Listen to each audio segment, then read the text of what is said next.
আজকের ক্লাসে আমরা পড়ব পরমাণুর গঠন। পরমাণু তিন ধরনের কণা দিয়ে গঠিত। এক নম্বর কণা হলো প্রোটন,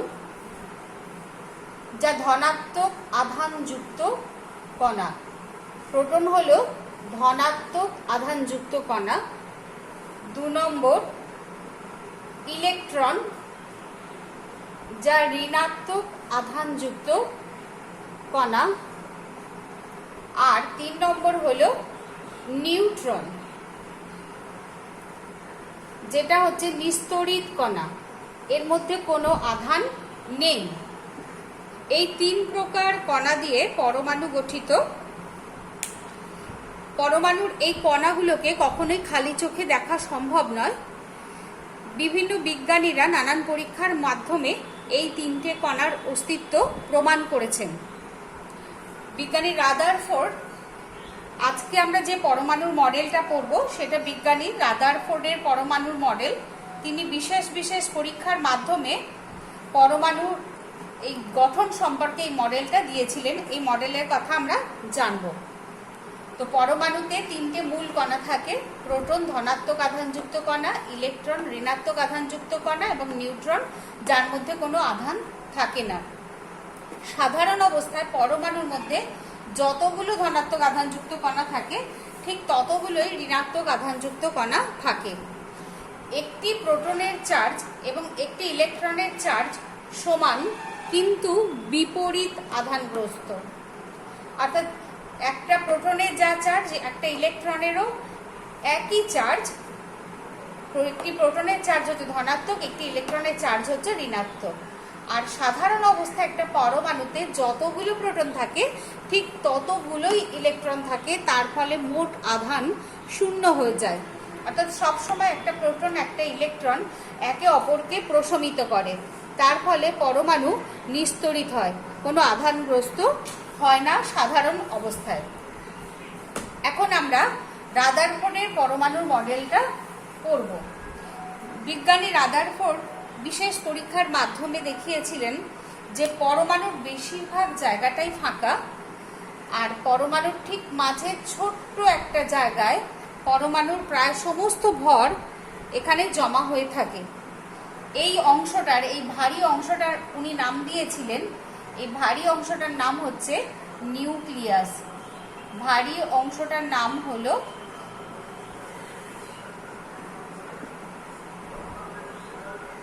নিউক্লিয়াস। এই নিউক্লিয়াসের মধ্যে পরমাণুর সমস্ত ভর জমা হয়ে থাকে। এটাকে বলা হয় নিউক্লিয়াস বা কেন্দ্র। আর বাকি সমস্ত জায়গা হচ্ছে ফাঁকা। এই নিউক্লিয়াসকে কেন্দ্র করে ইলেকট্রনগুলো বিভিন্ন কক্ষপথে ঘুরতে থাকে। আর বাকি এই জায়গাগুলো, বেশিরভাগ জায়গাটাই হচ্ছে ফাঁকা। এরকম মোট 7টা কক্ষপথ আছে। 7টা কক্ষপথে ইলেকট্রনগুলো এই নিউক্লিয়াসকে কেন্দ্র করে ঘুরতে থাকে। আর এই নিউক্লিয়াসের মধ্যে থাকে দুটি কণা। একটি হলো ধনাত্মক আধানযুক্ত প্রোটন কণা, আর নিস্তড়িত নিউট্রন কণা। নিউট্রনের যেহেতু কোনো আধান নেই, তাই নিউক্লিয়াসটা সবসময় হয় ধনাত্মক আধানগ্রস্ত বা ধনাত্মক তড়িৎগ্রস্ত। এটা হচ্ছে রাদারফোর্ডের পরমাণুর মডেল। পরবর্তীকালে বিজ্ঞানী নিলস বোর পরমাণু সম্বন্ধে যা বললেন, আমরা সেই মডেল অনুসারে হাইড্রোজেন, কার্বন ও অক্সিজেনের পরমাণু চিত্র তোমাদের বইতে আছে, সেগুলো আমরা এঁকে দেখাচ্ছি।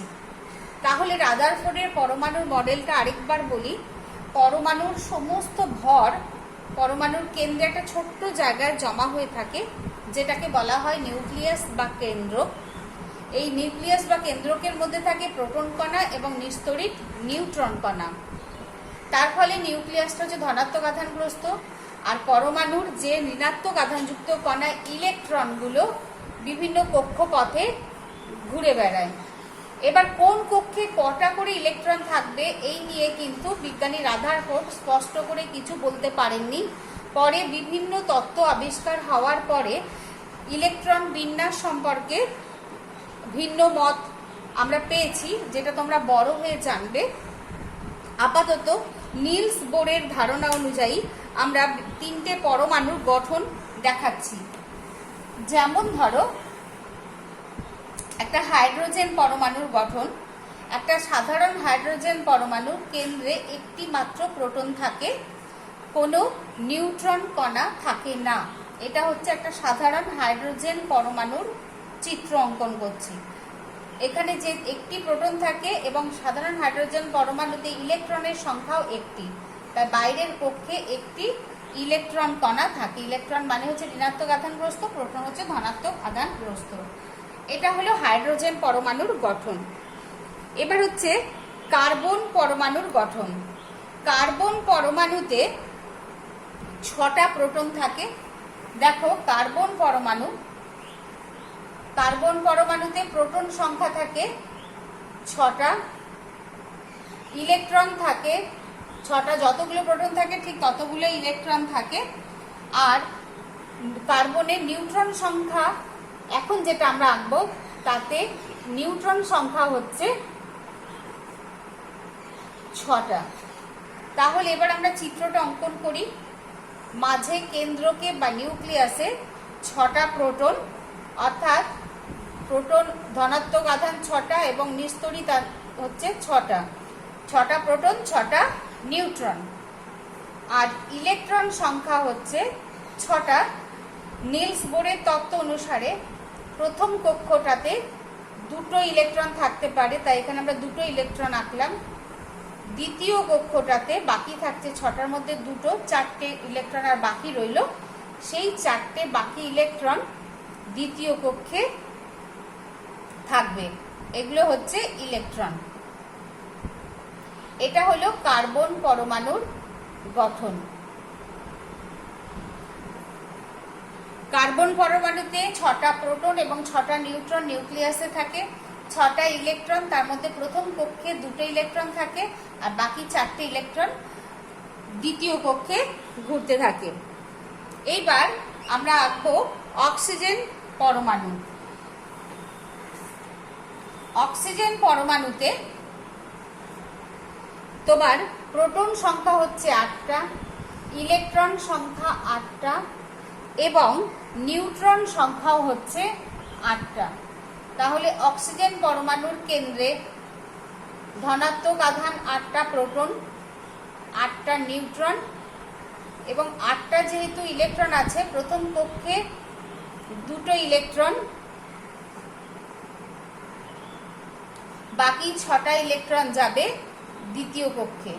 মনে রাখবে প্রথম কক্ষে 2টোর বেশি ইলেকট্রন থাকতে পারে না, দ্বিতীয় কক্ষে 8টার বেশি ইলেকট্রন থাকতে পারে না। তাহলে বাকি 6টা ইলেকট্রন আমরা আঁকবো।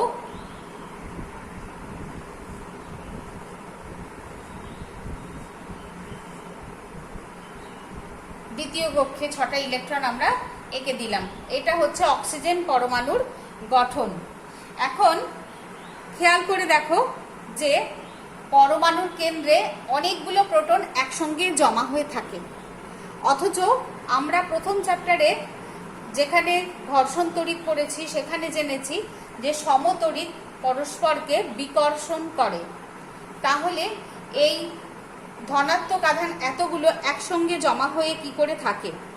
এরা একে অপরকে বিকর্ষণ করে না কেন? তো তার কারণ হচ্ছে এখানে একটা বিশেষ ঘটনা ঘটে, একটা বিশেষ কণার আদান প্রদান হয়, যেটা তোমরা বড় হয়ে জানতে পারবে। সেই আদান প্রদান হওয়ার ফলে প্রোটনগুলো অনবরত নিউট্রন এবং নিউট্রনগুলো প্রোটনে পরিণত হয়। সেই কণাটাকে বলা হয় মেসন কণা। মানে একটা প্রোটন যখন একটা মেসন কণাকে গ্রহণ করে তখন সে নিউট্রনে পরিণত হয়, আবার যখন নিউট্রন একটা মেসন কণাকে গ্রহণ করে তখন সে প্রোটন কণায় পরিণত হয়। এই ঘটনাটা এত দ্রুত ঘটে যে একটা প্রোটন আর একটা প্রোটনকে যখন বিকর্ষণ করে, বিকর্ষণ করার আগে প্রোটনটা নিউট্রনে পরিণত হয়ে যায়। তার ফলে বিকর্ষণ বলের পরিবর্তে সেখানে একটা তীব্র আকর্ষণ বল উদ্ভব হয়, যাকে বলা হয় নিউক্লিয় বল। এই নিউক্লিয় বলের প্রভাবে প্রোটন এবং নিউট্রনগুলো নিউক্লিয়াসের মধ্যে দৃঢ়ভাবে আবদ্ধ হয়ে থাকে। এবার আমরা জানব কোনো পরমাণুর কেন্দ্রে যতগুলো প্রোটন থাকে সেই প্রোটন সংখ্যাকে বলা হয় পরমাণু ক্রমাঙ্ক বা পারমাণবিক সংখ্যা। প্রোটন সংখ্যাকে বলা হয় পরমাণু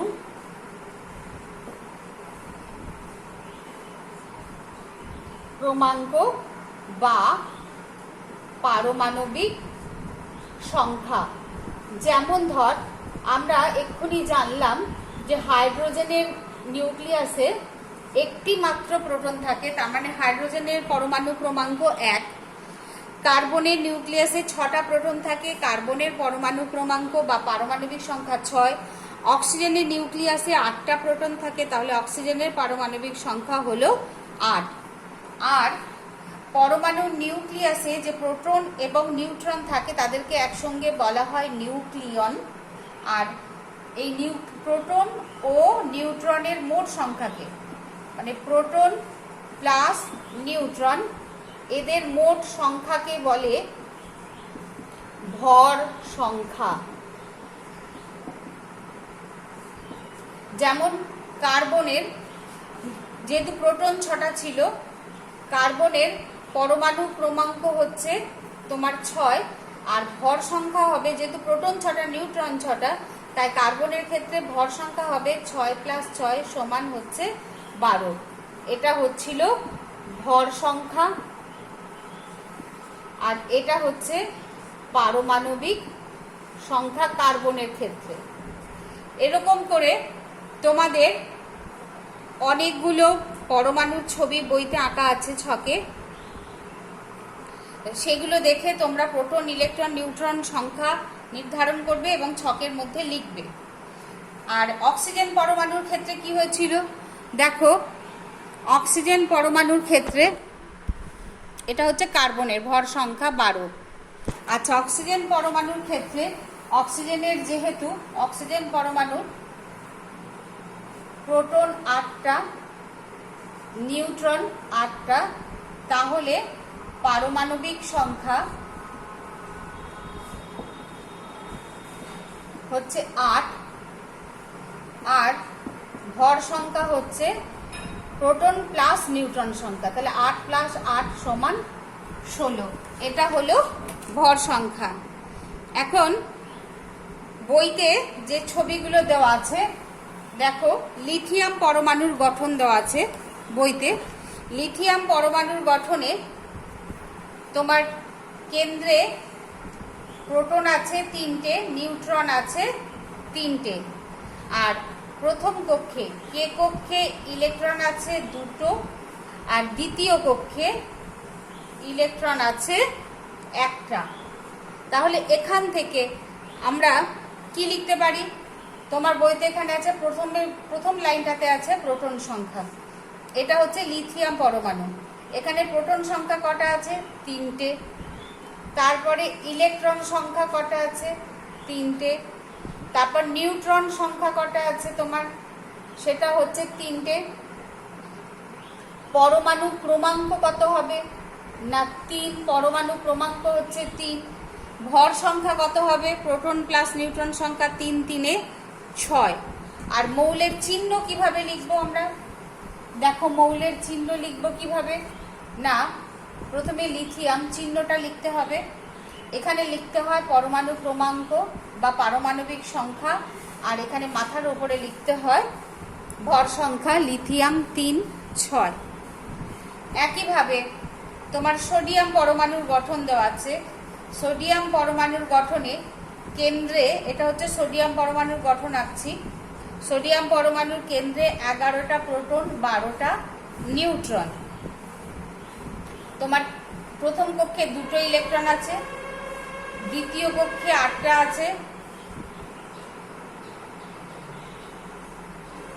আর 3 নম্বর কক্ষে 1টা আছে। তাহলে লিথিয়ামের ক্ষেত্রে তোমার প্রোটন সংখ্যা হচ্ছে 11টা, ইলেকট্রন সংখ্যাও হচ্ছে 11টা, নিউট্রন সংখ্যা হচ্ছে 12টা। তাহলে এটাই হচ্ছে পরমাণু ক্রমাঙ্ক, এটা হচ্ছে পরমাণু ক্রমাঙ্ক।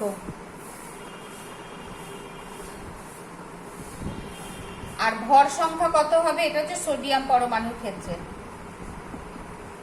ভর সংখ্যা কত হবে না, প্রোটন প্লাস নিউট্রন সমান হচ্ছে 11 প্লাস 12 সমান 23। ভর সংখ্যা হলো 23। আর চিহ্ন কিভাবে লিখবে? সোডিয়াম পরমাণুর চিহ্ন না, চিহ্ন লিখবো আমরা এভাবে, সোডিয়াম Na। আর একটু উপরে লিখি, দেখা যাচ্ছে না, এখানে লিখি চিহ্নটা।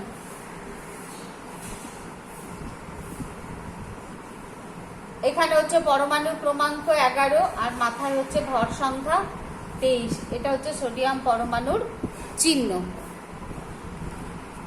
ঠিক আছে। ঠিক একইভাবে ম্যাগনেসিয়াম পরমাণুর গঠন দেখো।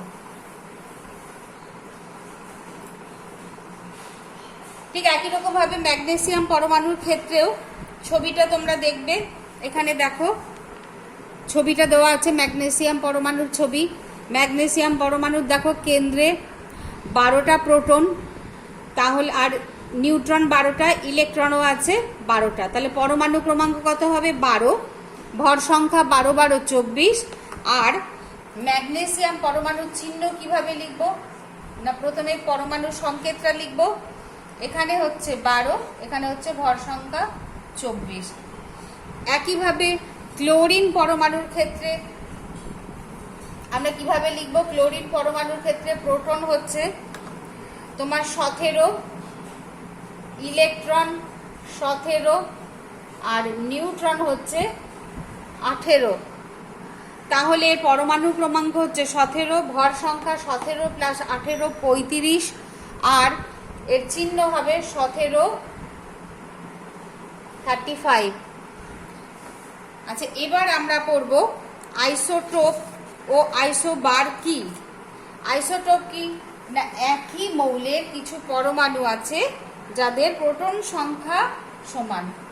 একই মৌলের পরমাণু যাদের প্রোটন সংখ্যা হচ্ছে সমান,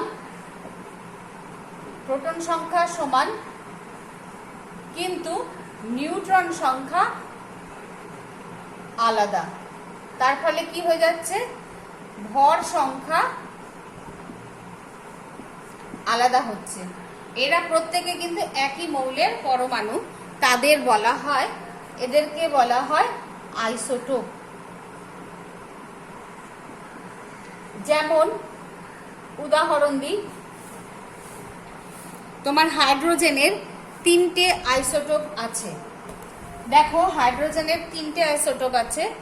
একটা হচ্ছে প্রোটিয়াম বা সাধারণ হাইড্রোজেন, যার মধ্যে কোনো নিউট্রন কণা নেই, যার চিহ্ন হচ্ছে 1H1, অর্থাৎ কেন্দ্রে একটাই প্রোটন থাকে আর বাইরের কক্ষে একটি ইলেকট্রন থাকে। তারপরে হচ্ছে ডয়টেরিয়াম,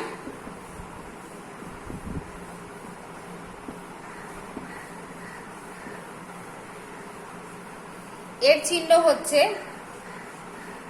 পরমাণু ক্রমাঙ্ক 1, ভর সংখ্যা 2। এখানে দেখো যেহেতু কোনো নিউট্রন নেই তাই ভর সংখ্যা হচ্ছে শুধু প্রোটন সংখ্যাটা।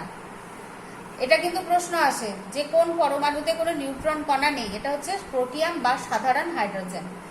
এর ক্ষেত্রে দেখো নিউক্লিয়াসে প্রোটন একটা, নিউট্রন একটা আর বাইরের কক্ষে একটা ইলেকট্রন, তাই একটা প্রোটন একটা নিউট্রন বলে ভর সংখ্যা হচ্ছে 2। অর্থাৎ এর হচ্ছে প্রোটন একটা, নিউট্রন একটা, ইলেকট্রন একটা। এর হচ্ছে প্রোটন একটা, ইলেকট্রন একটা, নিউট্রন 0। এবার হচ্ছে ট্রাইটিয়াম বা ট্রিসিয়াম, তোমাদের বইতে নামটা আছে ট্রিসিয়াম। ট্রিসিয়াম এটা হচ্ছে 1H3, এখানে প্রোটন একটা, ইলেকট্রন একটা আর নিউট্রন আছে 2টো। তার ফলে এর ভর সংখ্যা হচ্ছে 2 আর 1 3। খেয়াল করে দেখো, তিনটে মৌল একই মৌলের পরমাণু, কিন্তু সেটা তিনটে কি হাইড্রোজেন। কেন একই মৌলের পরমাণু? না, তিনটেরই প্রোটন সংখ্যা সমান। মনে রাখবে, পরমাণুর রাসায়নিক ধর্ম নির্ধারিত হয় প্রোটন সংখ্যা দ্বারা। যেহেতু তিনটেরই প্রোটন সংখ্যা সমান, তাই এরা তিনজনই হচ্ছে একই মৌল।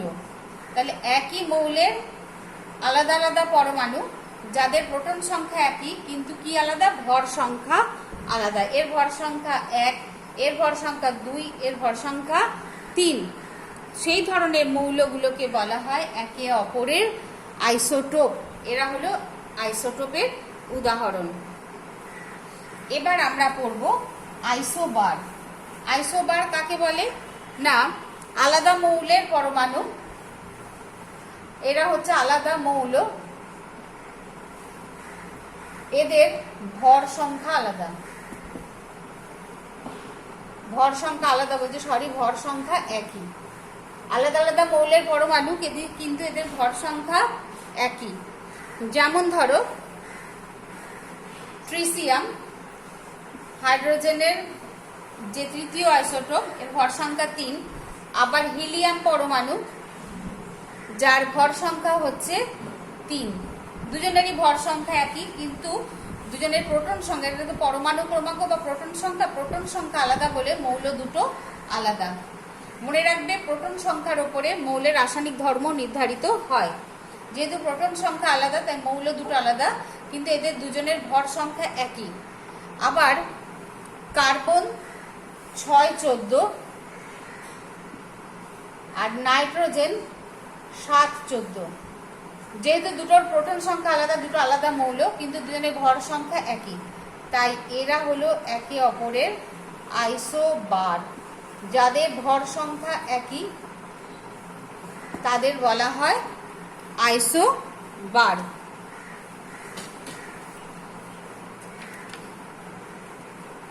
আচ্ছা, এরপরে আমরা এই পর্যন্ত পড়লাম। আর আমরা পড়লাম যে পরমাণুর নিউক্লিয়াসে সমস্ত ভর জমা হয়ে থাকে, আর পরমাণুরা এত ছোট যে এগুলোকে আমরা কোনো মাইক্রোস্কোপ দিয়েও খালি চোখে দেখতে পারি না। লোহার একটা পরমাণু বলতে যা বোঝায়, বা ধরো সোনা, 1 মিলিগ্রাম সোনা মানে কত ছোট্ট একটা, হয়তো 1 মিলিগ্রাম সোনা মানে এইটুকু একটা সোনার কণাও হবে না। তার মধ্যে প্রায় 3 এর পিঠে মানে 3 × 10⁸ এতগুলো পরমাণু থাকে। 3 এর পিঠে 2 শূন্য মানে 300। 3 এর পিঠে একক, দশক, শতক, হাজার, অযুত, লক্ষ, নিযুত, কোটি। দেখো 1, 2, 3, 4, 5, 6, 7টা শূন্য মানে হচ্ছে 3 কোটি। তাহলে এরকম 3 × 10⁸ মানে 3 এর পিঠে 18খানা শূন্য, প্রায় এতগুলো সোনার পরমাণু থাকে এরকম 1 মিলিগ্রাম সোনাতে। তাহলে বুঝতে পারছো যে পরমাণু কত ছোট। ঠিক আছে, আর পরমাণুর তুলনায় নিউক্লিয়াস আবার আরো ছোট, মানে পরমাণুর ভেতরে, পরমাণুর বেশিরভাগ জায়গাটা তো ফাঁকা, তার ভিতরে নিউক্লিয়াস সেটা এতটাই ছোট যে নিউক্লিয়াসের ব্যাসের তুলনায় পরমাণুর ব্যাস, মানে এইটা হচ্ছে নিউক্লিয়াসের ব্যাস, এটা হচ্ছে পরমাণুর ব্যাস, এর তুলনায় এই ব্যাসটা প্রায় 1 লক্ষ গুণ বেশি। ঠিক আছে, অর্থাৎ নিউক্লিয়াসকে যদি একটা 1 সেন্টিমিটার ব্যাসের মার্বেল ভাবা হয়, 1 সেন্টিমিটার মানে কতটুকু? ধর একটা স্কেলের, এইটা হচ্ছে 1 সেন্টিমিটার, এই যে এটা হচ্ছে 1 সেন্টিমিটার, এটা হচ্ছে একটা মার্বেল। ধর এইটুকুনি একটা মার্বেল, তাও এটা বড় হয়ে গেল 1 সেন্টিমিটারের বেশি। ঠিক আছে, মার্বেল যদি ধরা হয়, তাহলে পরমাণুটা হচ্ছে একটা মস্ত বড় গোলক, যার ব্যাস হচ্ছে 1 কিলোমিটার। মানে এইটা হচ্ছে নিউক্লিয়াস, আর পরমাণুটা হবে 1 কিলোমিটার রাস্তা। মানে বুঝতে পারছো কতটা রাস্তা? ওই 1 কিলোমিটার, যেটাকে আমি এখানে এঁকে, মানে আমাদের স্কুল বাড়ি, যেটা স্কুল বাড়ির থেকেও বড় ব্যাস, অর্থাৎ আঝাপুর গ্রামের এক প্রান্ত থেকে আর এক প্রান্ত পর্যন্ত যে বড় গোলক হবে, সেটা হচ্ছে একটা পরমাণু, তার ভিতরে নিউক্লিয়াসটা হচ্ছে এইটুকুনি। তাহলে কল্পনা করতে পারছো যে পরমাণু এতটাই ছোট যে এইটুকু একটা সোনার মধ্যে 3 এর পিঠে 18টা শূন্য দিলে এতগুলো পরমাণু থাকবে, এবং সেই এক একটা পরমাণুর ভেতরে নিউক্লিয়াসটা আবার এত ছোট যে নিউক্লিয়াসটার সাইজ যদি এইটুকু হয়, পরমাণুটা হচ্ছে একটা আধাপুর গ্রাম ঢুকে যাবে সেই গোলকের ভেতরে, পরমাণুর ভেতরে। তাহলে একটা অবিশ্বাস্য রকমের সাইজ, মানে এটা জাস্ট কল্পনাতেই ভাবতে হয়। বেশ, আজকের ক্লাসে এই পর্যন্ত। তোমরা এটা মন দিয়ে রিডিং করবে। এর পরের দিন আমরা পদার্থের বিভিন্ন অবস্থা সম্পর্কে জানবো।